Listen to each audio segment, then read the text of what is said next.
நம்முடைய பிதாவாகிய தேவனாலும் நம்முடைய இரட்சகராகிய இயேசு கிறிஸ்துவினாலும் உங்களுக்கு கிருபையும் சமாதானமும் உண்டாவதாக. கிறிஸ்துவுக்கள் அன்பான சகோதர சகோதரிகளே, இன்று நாம் தியானத்துக்கு எடுத்துக்கொள்ள இருக்கிறதான வேத வசனம் எபிரேயர் 5:4 ஆரோனைப் போல தேவனால் அழைக்கப்பட்டாலொழிய. ஆமென். காட். ஆரோனுக்கு முன்பு ஊழியம் செய்ய அழைக்கப்பட்டது யார்? மோசே. ஆனால் மோசேயின் பரம்பரையில் இயேசு கிறிஸ்து இல்லை. ஆரோனின் பரம்பரையில்தான் இயேசு கிறிஸ்து வந்தார். இயேசுவும் லேவி குடும்பத்தார் என்று நாம் அறிவோம். மற்றும் சாமுவேல் தீர்க்கதரிசி இஸ்ரேலை நியாயம் விசாரித்த மிகப்பெரிய தீர்க்கதரிசிகளில் ஒருவன். ஆனாலும் அவனது பிள்ளைகளை அடுத்து தேவன் தெரிந்து கொள்ளவில்லையே. மோசே நேராக 40 வருட அரண்மனையிலிருந்து தேவன் அழைக்கவில்லை.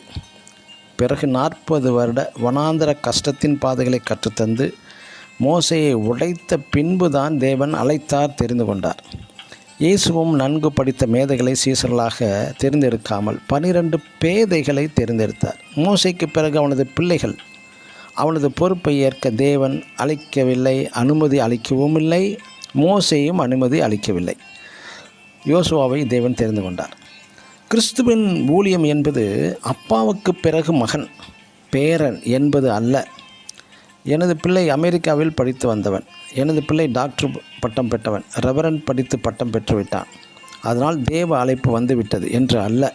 மத்தேயு 19:21 எல்லாவற்றையும் விட்டுவிட்டு, முக்கியமாக ஆஸ்திகளையும் விட்டுவிட்டு என்னை பின்பற்றி வா என்கிறார் நமது இயேசு கிறிஸ்து. ஊழியம் என்பது, கிறிஸ்தவ வாழ்க்கை என்பது தினம் தினம் அதே சட்டை, அதே அழுக்கு சட்டை, அதே அழுக்கு போகலையா? போகலை. துவைத்தீர்களா? நானும் துவைத்தேன், ஆனாலும் போகவில்லை. எந்த மாற்றமும் ஏற்படவில்லையே என்பது 10 வருட 20 வருட 40 வருட பாரம்பரிய அழுக்கு உள்ளது.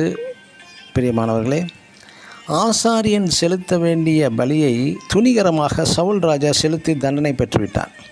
துணிகரமாக பரிசுத்த வேதத்தை எடுத்து விளையாட வேண்டாம். உனது அழைப்பையும் தெரிந்து கொள்ளுதலையும் உறுதி செய்து கொள். வயிற்று பிழைப்புக்காக ஏமாற்றி ஏழை விதவைகளின் குடும்பங்களை பட்சிக்க வேண்டாம். ஆரோனைப் போல தேவனால் அழைக்கப்பட்டாலொழிய ஒருவனும் இந்த கனமான ஊழியத்துக்கு தானாய் ஏற்படுகிறதில்லை என்பது வேதவசனம். ஆமேன். God bless you.